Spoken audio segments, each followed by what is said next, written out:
अनुसूचित जाति व जनजाति आरक्षण में क्रीमी लेयर पर सुप्रीम कोर्ट के फैसले के खिलाफ देश भर के विभिन्न संगठनों ने आज भारत बंद का आह्वान किया है। बसपा समेत कई पार्टियां इस बंद का समर्थन कर रही हैं। सुप्रीम कोर्ट ने SC/ST आरक्षण में क्रीमी लेयर को लेकर फैसला सुनाते हुए कहा था, सभी SC और ST जातियां और जनजातियां एक समान वर्ग नहीं हैं। कुछ जातियां अधिक पिछड़ी हो सकती हैं। उदाहरण के लिए सीवर की सफाई और बुनकर का काम करने वाले, ये दोनों जातियां SC में आती हैं, लेकिन इस जाति के लोग बाकियों से अधिक पिछड़े रहते हैं। इन लोगों के उत्थान के लिए राज्य सरकारें SC/ST आरक्षण का वर्गीकरण कर अलग से कोटा निर्धारित कर सकती है। कोलकाता के RG-कर मेडिकल कॉलेज और अस्पताल में महिला डॉक्टर से दुष्कर्म और हत्या के मामले में पोस्टमार्टम रिपोर्ट सामने आई है। रिपोर्ट के मुताबिक डॉक्टर की मौत की मुख्य वजह हाथों से गला घुटना और दम घुटना है। 9 अगस्त की ऑटोप्सी रिपोर्ट में बताया गया था कि डॉक्टर के शरीर पर 16 बाहरी और 9 अंदरूनी चोटें थीं। रिपोर्ट में दुष्कर्म की संभावना जताई गई थी। 16 बाहरी चोटों में चेहरे, होंठ, नाक, गले, हाथों और घुटनों पर खरोंचें थीं और निजी अंगों पर चोटें पाई गई थीं, जबकि अंदरूनी चोटों में 9 घावों की सूची दी गई थी, जिनमें खोपड़ी, गले और शरीर के अन्य हिस्सों की मांसपेशियों में चोटें शामिल थीं।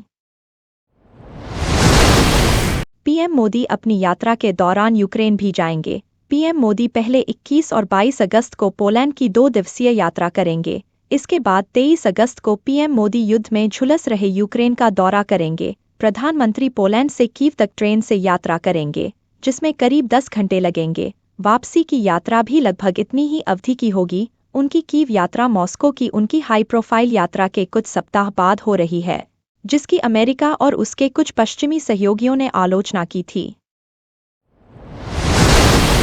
महाराष्ट्र के बदलापुर में 2 नाबालिग छात्राओं से कथित यौन उत्पीड़न के मामले का राष्ट्रीय मानवाधिकार आयोग NHRC ने स्वतः संज्ञान लिया है। योग ने संबंधित अधिकारियों से 2 सप्ताह के अंदर विस्तृत रिपोर्ट मांगी है। साथ ही आयोग ने निर्देश दिया है कि विस्तृत रिपोर्ट में FIR दर्ज करने में देरी के पीछे का कारण, इसकी स्थिति और पीड़ित बच्चियों के स्वास्थ्य को शामिल किया जाए।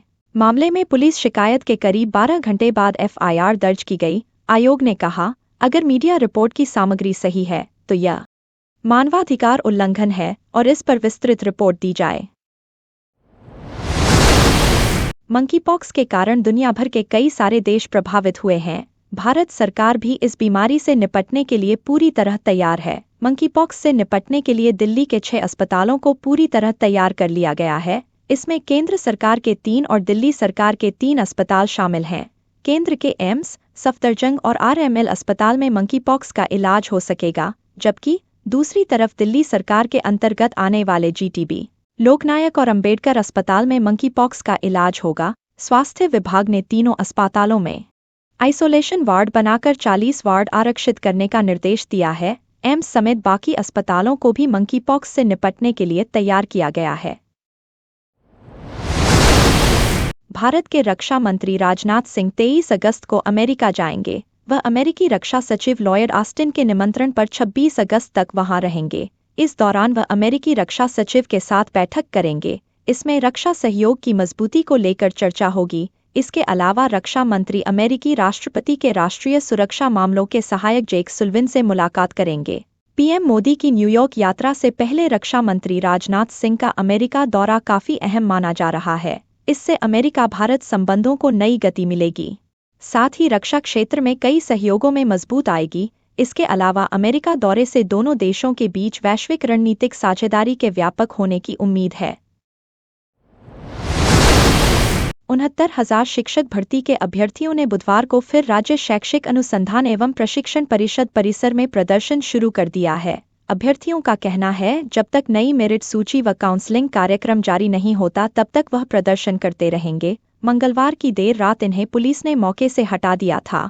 अभ्यर्थियों को राजधानी में अलग अलग स्थान पर छोड़ दिया था।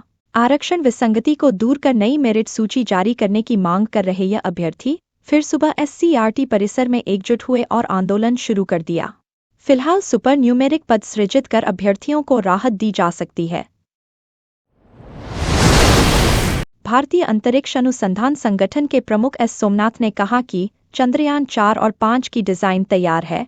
हमें अब सरकार की तरफ से मंजूरी मिलने का इंतजार है। उन्होंने यह भी कहा कि अगले 5 साल में 70 सैटेलाइट लॉन्च करने की योजना है। चंद्रयान 4 मिशन चंद्रमा की सतह से पत्थर और मिट्टी का सैंपल लेकर आएगा। उसकी चंद्रमा की सतह पर सॉफ्ट लैंडिंग होगी। मिशन में स्पेस डॉकिंग होगा।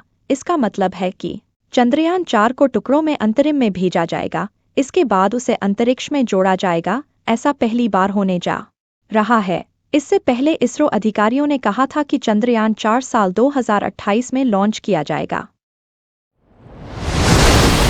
भारतीय पुरुष हॉकी टीम का बुधवार को ओडिशा की राजधानी भुवनेश्वर में शाही स्वागत हुआ।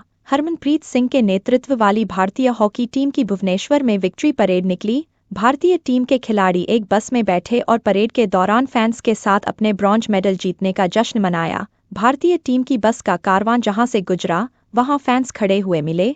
हॉकी फैंस में अपने चहेते स्टार्स की झलक पाने की बेताबी देखने को मिली। ओडिशा सरकार ने कड़े सुरक्षा इंतजाम के बीच भारतीय हॉकी टीम की विक्ट्री परेड का आयोजन किया। बस में पीआर श्रीजेश से लेकर मनप्रीत सिंह और हॉकी इंडिया के अध्यक्ष दिलीप तिर्की नजर आए। मलयालम सिनेमा उद्योग में महिलाओं के साथ होने वाले उत्पीड़न पर न्यायमूर्ति हेमा समिति की रिपोर्ट के चौंकाने वाले खुलासे की चर्चा है। रिपोर्ट में महिलाओं के लिए सुरक्षित कामकाजी माहौल और महिला पेशेवरों के लिए समान व्यवहार सुनिश्चित करने के लिए कठोर कदम उठाने की बात कही गई है। विपक्षी कांग्रेस के नेतृत्व वाली यूडीएफ गठबंधन ने शिकायतों की जांच के लिए महिला आईपीएस अधिकारियों की एक टीम बनाने की मांग की है। वहीं राज्य महिला आयोग ने रिपोर्ट में बताए गए मुद्दों को हल करने के लिए अधिकारियों से तत्काल हस्तक्षेप करने की मांग की है। बता दें कि इस समिति में जस्टिस हेमा, जस्टिस शारदा और डॉक्टर वलसाला कुमारी शामिल हैं।